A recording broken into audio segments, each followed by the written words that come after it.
Angela Rayner is plotting to oust Sir Keir Starmer, according to reports. Labour is set to announce a crackdown on asylum seekers today, which has prompted fury among left-wing MPs, ripe for a rebellion. Angela Rayner, heavily popular with socialist MPs, could be the woman to lead the charge against Sir Keir Starmer, following a week in which his premiership was openly called into question. Border Security Minister Alex Morris admitted to GB News this morning his party was divided about the issue. But Mr Norris, you won't get it past your backbenchers, will you? I mean, already we've had Nadia Whittome and Clive Lewis describing these ideas as hardcore, as dangerous and as racist. Well, I know what they want, and again, I think it's what your viewers want as well. They want an ordered system where people don't come, irregularly, where people don't jump the queue, meaning that those who have legitimate asylum claims aren't able to get them processed swiftly and on with their lives. And I know that they want one that reflects our values of compassion. I want those things too. But I say to my colleagues, and I'll be talking to them, we're listening closely to them, as I will across Parliament and to the British public, that we need a system that is ordered at our borders. We need that control. If we don't, we won't have the confidence of the British public, and we will lose permission on the asylum system. So I'd ask them not to defend a status quo that isn't working for anyone. A number of MPs hit out at the government this morning, including Richard Bergen, who said, "Many who have stuck with Labour so far will be repulsed by these attacks on vulnerable people fleeing war and persecution." And Sarah Owen argued, "There is no evidence that stripping refugees' rights one by one will have any impact on people crossing the Channel.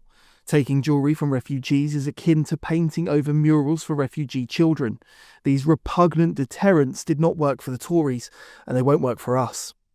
Former political advisor Oscar Redrop told GB News the party was heavily divided. I think the Home Secretary is making the right noises here, and the timing of it is almost fascinating, because I would say that the Labour government are completely dysfunctional at the moment, number 10, number 11, and if the Home Office can sweep in today and actually show some proactivity and some actual imagination on one of the biggest issues for voters, then weeks previously I would have said that Keir Starmer would be overjoyed, but actually with the way things are at the moment, I think it's almost a reflection on his time in Yvette Cooper's. I mean, what have they been doing? I think the Telegraph did a really good editorial today where they kind of said, Mahmood's already showing that she'd be a better Prime Minister than Keir Starmer. And we forget Wes Streeting was obviously referenced last week, but so was she.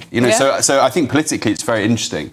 On the measures themselves, in terms of they're looking at restricting elements of the ECHR as well, Article 8, which is your immediate family and how that's defined.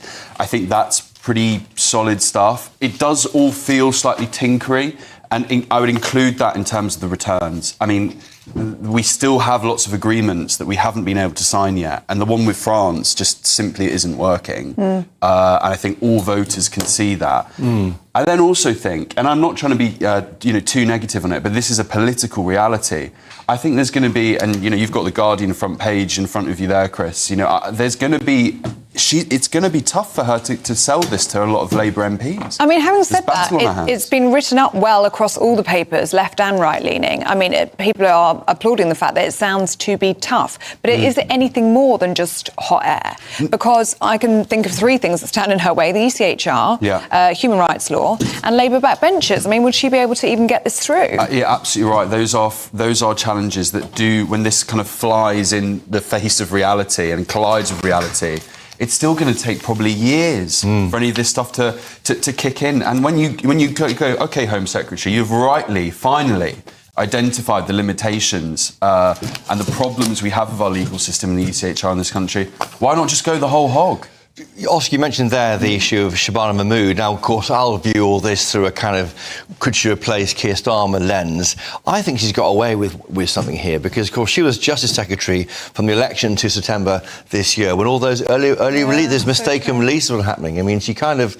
That Lammy is carrying. Lammy is, I mean, but yes, she's talking a big game, but she's going to battle against her own MPs in Parliament later today, and many won't like what she's up to. I mean, I think she needs to be tough, though. And also, also we're only dealing with illegal migration. The big number is legal migration, and that's going to be huge this year as well. Absolutely, and you can already see how she's rolling the pitch in terms of the problems that she knows she's going to come into with her own MPs. In terms of, but we're going to look at legal routes into this country and making them easier and fairer and more widely available. And there are just as many problems with legal immigration to this country as illegal. And so I think, in terms of the forewarning that she also gave, which I thought was fascinating, is like, guys, you might not like my tough talk on this, but what's to come if this doesn't succeed, aka, reform, conservative, whatever, will be much darker. And I'm not sure that the voters' priorities, which is sorting out illegal immigration immediately, would take particularly kindly to be described as dark. as a dark one from a voter base. But that's how you can already see she's nervous about selling it to the Labour backbench MPs. Well, but look, you have to, there is proactivity being shown here, and it does make you think, what the hell have they been playing at for the last year or so? And it does also make you think they're giving up on this smash the gangs nonsense. Olivia Utley had more on Angela Rayner's reported move to topple the Prime Minister. Wasn't this the same person who was basically fired over a 40 grand stamp duty bill and perhaps should have retired quietly to the backbenchers? Now, Angie's back. Well, on the face of it, it does seem ludicrous. Angela Rayner was booted out just 2 months ago for failing to pay this £40,000 stamp duty bill. And one would have thought in ordinary times that someone like that would have to have a pretty long spell on the backbenches before currying favour again with the party members and the voters. But these aren't ordinary times. And as we were saying a little earlier, Labour's popularity ratings haven't been lower in 20 years. Keir Starmer is incredibly unpopular, and whatever they say to journalists, whatever the party line is, Labour MPs and even some ministers are seriously thinking about a new leader. Why Angela Rayner? Well, in spite of her baggage, her slightly checkered past and very recent checkered past, she is a popular figure. She's thought to be charismatic. She's a very good dispatch box performer, something which you may not be able to say about her replacement, David Lammy, who had a pretty appalling deputy PMQs by any standards a couple of weeks ago. She also had an ability as deputy Labour leader to unite the left and right of the party, something which is desperately needed at the moment, as we're seeing these new immigration proposals Shabana Mahmood, who seems to be on the right of the party, is putting forward, are an absolute anathema to Labour MPs on the left of the party. They're talking about their disgust, they're talking about the moral ineptitude of these plans. So the idea of getting a leader who could unite the left and right is very, very tempting indeed. Someone who could bring back both the Green voters and the Reform voters back under the Labour umbrella. And some people are suggesting that Angela Rayner is the person who could do just that. Again, I've looked at my data because I follow the data like a hawk at the moment in terms of the seat predictions. Angela Rayner is set to lose her seat at the next election to Reform. Shabana Mahmood would lose her seat to the Corbyn party, Your party. Ed Miliband, another name that's been touted as leadership material, he would also lose to Reform. Wes Streeting would lose his seat to Corbyn's outfit. My point is, these so-called kings over the water, queens over the water themselves are standing on quicksand. They're destined to lose their own seats. I mean, we are now so far out from an election, some of these predictions don't quite work. I think just in the lead up to an election, you can start talking about which individual seats could sway one way or the other. But we are still nearly 4 years out from an election, and I think it is impossible to predict the exact seats. The good thing about Angela Rayner or Shabana Mahmood, they at least have seats at the moment. The other potential candidate as a Labour leader is Andy Burnham, who, of course, as Mayor of Manchester, and he said he wants to complete his tenure as Mayor of Manchester, which doesn't finish until May 2026. If there were to be a leadership election soon, and the whispers in Westminster are that there could be, then Andy Burnham is ruled out. So, yes, some of these MPs might be on shaky ground. It looks like anything is to play for at the next general election. But week after week, the polls show Labour hemorrhaging votes both to the left and the right. But everything is in a huge, huge state of flux, and I don't think we can make individual predictions now.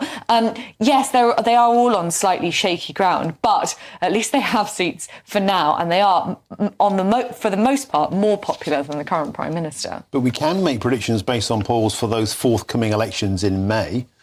Holyrood, Senedd, and also the council elections, and it looks to be, at present, an absolute bloodbath for the Labour Party. A lot of people then will start saying post-May, perhaps June, just before summer recess, there could be moves made on Sir Keir Starmer. So is that where we're at? Things are so bad, it could be somebody that could potentially lose their seat who could be the heir to the Labour throne. Well, Personally, I think we're not likely to see any moves against Keir Starmer until next May. Now, might have egg on my face when he's deposed later this week, but I suspect it won't be until May. Those elections are predicted to be a bloodbath, but I think Labour MPs are worried about the idea of having a leadership contest before that, because that would divert both attention and funds away from those May elections. And I think it's also worth mentioning that no Labour leader has ever been deposed in the middle of a parliamentary term. Tony Blair, of course, said that he was going to stand down at a specific time. He named his own execution date, if you like. So whereas the Conservative Party do have a history of getting rid of leaders and appointing new ones, it would be